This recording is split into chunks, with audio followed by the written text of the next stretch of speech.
Bonjour, je suis Cécile d'Investir Réussir sa vie. Bienvenue dans cette nouvelle vidéo dans laquelle j'ai le grand plaisir d'accueillir Sergio Lobari. Bonjour Sergio. Bonjour Cécile.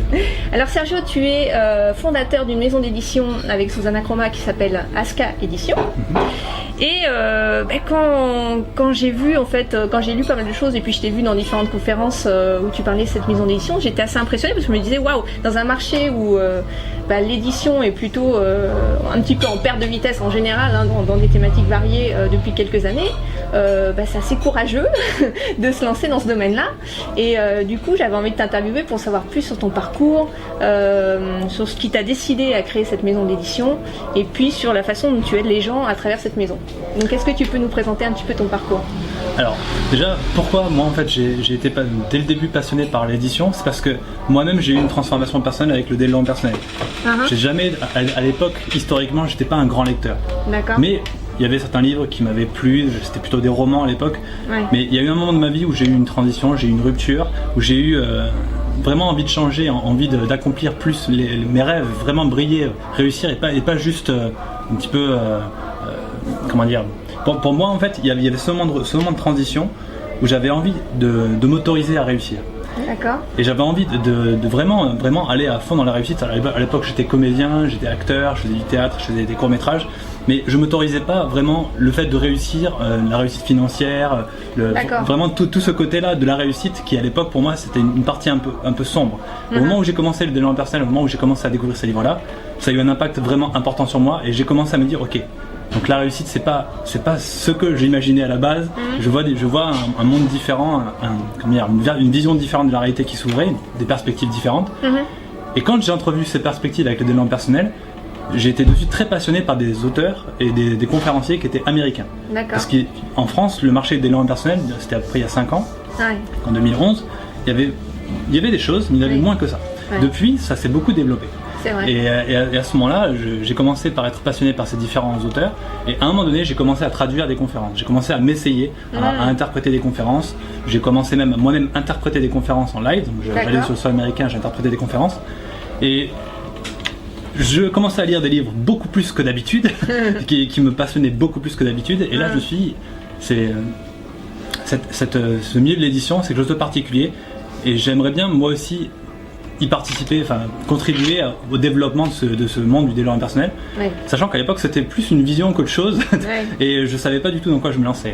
C'est ça, mais t'avais la petite flamme qui te disait, t'avais trouvé quelque chose qui était aux États-Unis et t'es allé chercher ça parce que ça existait, c'était le début en France mais c'était pas encore développé, et puis t'avais cette envie de réussir. Tu disais, mais réussir en fait pour toi, est-ce que l'idée de l'association argent et réussite c'était quelque chose de pas terrible au début, ou ça s'est transformé grâce au livre, ou comment ça a évolué ça dans ton esprit en fait? Non, en fait, ce qui s'est passé, il s'est passé deux choses. C'est que j'ai découvert le marketing, j'ai découvert l'entrepreneuriat, tout au moment où j'ai eu cette idée de créer cette maison d'édition, et j'ai appris beaucoup sur le chemin, j'ai appris beaucoup sur le terrain. Et en fait, ce qui s'est passé, c'est qu'à un moment donné, j'ai reconnecté la réussite matérielle et financière, chose que moi je connectais pas vraiment, avec la réussite qui était pour moi plus dans la logique de l'expression. D'accord. Donc pour moi réussir c'était jouer un rôle, c'était avoir une forme de reconnaissance, mais la partie finance, la partie matérielle était déconnectée. Donc pour moi, oui, principalement ça a été une révolution sur ce plan-là. D'accord, ok. Et donc tu t'es lancé au retour des États-Unis, on va dire, quand tu as commencé à faire ces conférences, tu t'es dit pourquoi pas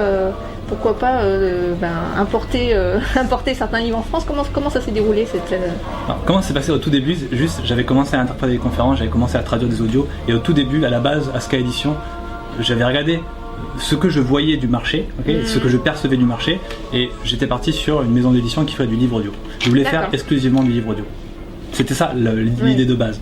Ensuite, ce qui s'est passé, c'est que quand j'ai proposé mes premières offres avec mes premiers clients et les premiers lecteurs, eh bien, je me suis rendu compte que les gens me demandaient des livres physiques. Là, je me suis dit, mais c'est pas logique. Tout le monde dit que le marché de l'édition va en descendant et que c'est pas dans le bon sens, qu'il faut pas faire du livre physique, qu'il y a que du Kindle.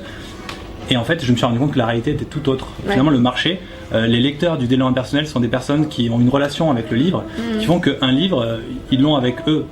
Souvent, donc c'est d'ailleurs mon cas avec moi aussi, j'ai toujours des livres à côté de moi, parce qu'ils veulent gribouiller, ils veulent noter, et il n'y a pas le même rapport. Donc le marché de l'édition dans le livre physique, il n'est pas du tout dans la même logique que le reste du marché. D'accord, ok. Et surtout dans le livre développement personnel. Le développement personnel, ces livres physiques sont beaucoup plus, comment dire.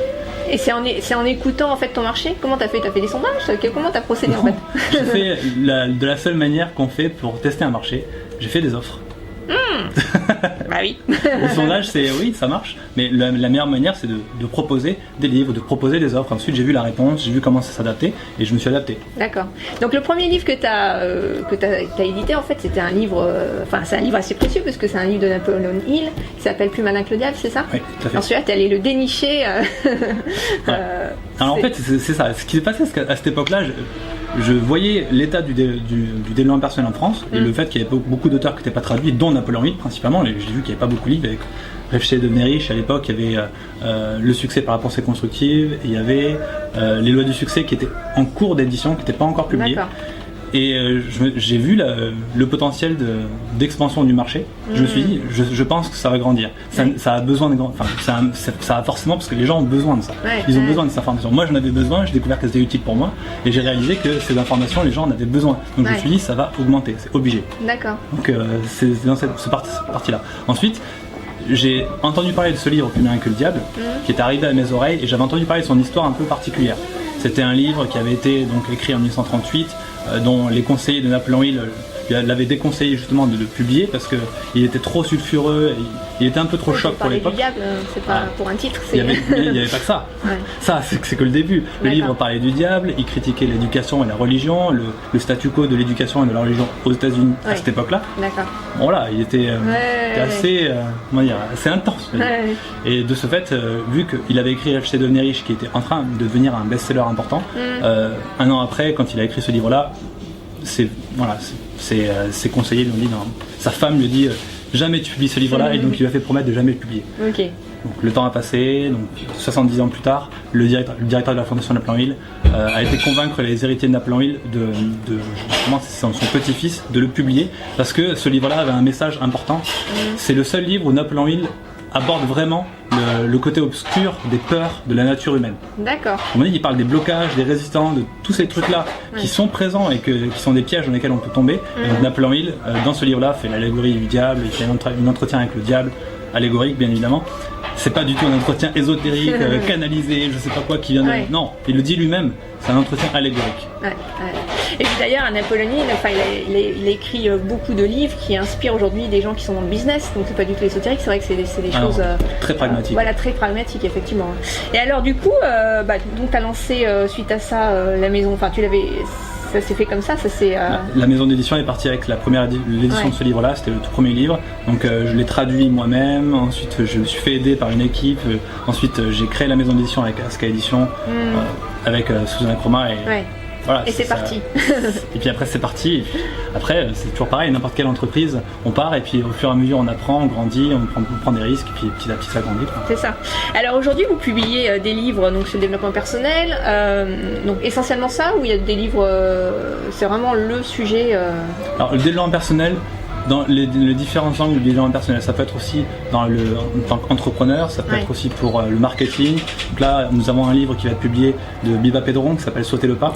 Nous avons aussi ça reste du développement personnel. Parce qu'à partir du moment où vous allez d'un point A à un point B et que vous voulez améliorer vos résultats et améliorer votre expérience de ce point A à ce point B, vous faites du développement personnel. Et ça, c'est la première chose. C'est l'héritage de Napoléon Hill. C'est ça. Alors c'est vrai qu'il y a des gens qui pensent à créer leur entreprise, par exemple, ou à développer un business, à réussir, comme tu disais tout à l'heure, mais ils pensent pas forcément que les choses partent de l'intérieur. Est-ce que tu peux nous expliquer en quoi le développement personnel, c'est vraiment la base en fait et à travers les livres que vous publiez, c'est un peu ce que vous proposez, c'est la base de toute réussite, de toute forme de réussite. Alors c'est ça. En fait, le truc c'est que c'est un peu paradoxal par rapport à ce qu'on nous a appris à la base. À la base, on grandit en se disant que les informations sont à l'extérieur et que nous devons c'est notre environnement, l'éducation, nous recevons des informations et donc ensuite nous avons une compétence et donc une légitimité, une crédibilité pour être dans une thématique ou devenir à l'époque quand on est enfant et si on veut être pilote de ligne, il faut être bon en maths, des choses comme ça, des sortes de choses on nous dit c'est à l'extérieur que l'information est. Le développement personnel, c'est reprendre le contrôle de cet esprit, le pouvoir de notre esprit à l'intérieur, de nos capacités, se connaître, se découvrir, avoir une conscience en soi, se connaître vraiment personnellement, pour ensuite créer un impact à l'extérieur. Mais ça part de l'intérieur. Donc ces livres, forcément quand on lit un livre c'est à l'extérieur, mais c'est des livres qui poussent à l'introspection. Tous les livres de Napoléon Hill vous apprennent la pensée indépendante, vous apprennent justement à penser, avoir une pensée singulière, à penser vous-même, à être déterminé, à vraiment vouloir décider ce que vous voulez, faire un plan pour l'obtenir. Mais c'est pas uniquement en allant chercher à l'extérieur. Aller chercher à l'extérieur, c'est la deuxième étape, le moment où on s'entoure. Mais au début, commencer une introspection, et c'est ça que Napoléon Hill conseille à tout le monde de faire. Et même chaque année vous devriez vous faire une introspection. Ok, où est-ce que j'en suis de telle ou telle qualité, tel ou tel point, est-ce que j'ai avancé, est-ce que j'ai reculé, voilà. Et puis pourquoi, notre pourquoi aussi intérieur, c'est pourquoi on fait les choses, etc. Et alors, donc, il y a des livres de Napoléon Hill. Là, j'ai par exemple le livre aussi de Maryse, que je salue d'ailleurs, que j'ai rencontré récemment. Maryse Lehoux, qui a écrit le Yoga Rose. Donc, là aussi, c'est du développement personnel, même si on parle de yoga, c'est ça. Donc, tout parle de là, en fait. Donc, c'est extraordinaire. Et Biba, c'est pareil. Biba, c'est un entrepreneur qu'on connaît bien, qui vit aux États-Unis, mais qui maintenant est aussi en France et qui va développer son activité en France, donc pour notre plus grand plaisir. Donc Biba, c'est pareil, on pourrait dire c'est un entrepreneur, mais c'est pas un livre que d'entrepreneuriat, il y a du développement personnel à l'intérieur, c'est ce que tu nous dis aussi. D'accord. Tout à fait. Le développement personnel, ça peut être soit de l'introspection, soit du partage d'expérience. Là, en l'occurrence, dans son livre, Biba nous partage son expérience et les dénominateurs tangibles et pragmatiques qu'elle a trouvés pour entreprendre et pour justement réussir dans l'entrepreneuriat, parce que en fait, à partir du moment où on fait un acte d'entrepreneuriat, on décide d'entreprendre, il n'y a pas un acte de rébellion par rapport à nos valeurs, par rapport aux choses qu'on connaît, par rapport aux choses qu'on ne connaît pas.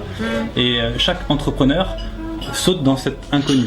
Et le développement personnel, c'est pour accompagner justement l'épanouissement dans cette zone d'inconnu.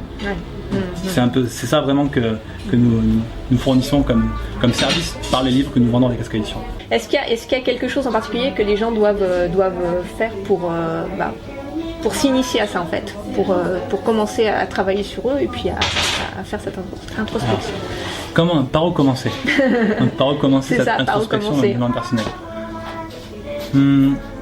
Déjà, moi, je dirais de voir quelle est l'approche qui vous correspond le mieux. Est-ce que vous préférez écouter des audios? Est-ce que vous préférez regarder des vidéos? Est-ce que vous préférez lire? Déjà, regardez par rapport à qui vous êtes, comment vous fonctionnez, quelle est la modalité sensorielle qui répond le mieux avec vous. Voilà. Donc, comment l'intégrer dans sa vie quotidienne. Tout à fait. Donc, ces livres-là, ils vous expliquent aussi comment observer un mentor. Donc, pareil, s'il y a des personnes autour de vous, dans votre entourage, qui sont à des points où vous voudriez être, des endroits que vous voudriez, des choses que vous voudriez accomplir, modélisez-les. Faites ce qu'a fait Napoléon Hill. Napoléon Hill, il a observé pendant 25 ans les personnes qui réussissaient, et il a modélisé en les observant. Donc il a créé tout cet héritage qu'il a créé en observant la réussite. Mais vous aussi, vous pouvez le faire. Donc déjà, vous pouvez commencer par ça, mais déjà voir quel est l'angle d'approche qui vous correspond le mieux. Excellent. Okay. Ça, déjà savoir, c'est comme si vous aviez chacun différents points d'entrée. Donc rentrer par le point qui vous correspond le mieux. Et ensuite, sélectionner la thématique qui vous passionne le plus. Donc le développement personnel, si je vous dis par exemple, vous devriez lire du développement personnel, et que je vous dis juste, c'est bien, c'est mieux, ça va te permettre d'obtenir des résultats. C'est une chose. Mais si c'est pas connecté avec une passion, une valeur, quelque chose qui est important pour vous, ça aura qu'un impact. Voilà, c'est donc trouvez des personnes qui sont dans cette thématique-là et qui évoluent, observez-les et essayez d'identifier le sujet qui vous passionne le plus, parce que sinon vous n'allez pas les lire, ces livres. À quoi sert d'acheter des livres que vous n'allez pas lire? Ouais, tout à fait. Alors, votre ambition avec Susanna par rapport à cette maison, c'est quoi exactement? En fait, l'ambition, c'est de révolutionner le monde du développement personnel en France et faire que la plupart des livres qui sont pertinents, puissants et qui obtiennent des résultats et qui sont vraiment bien puissent être traduits et accessibles à tout lecteur francophone. Voilà.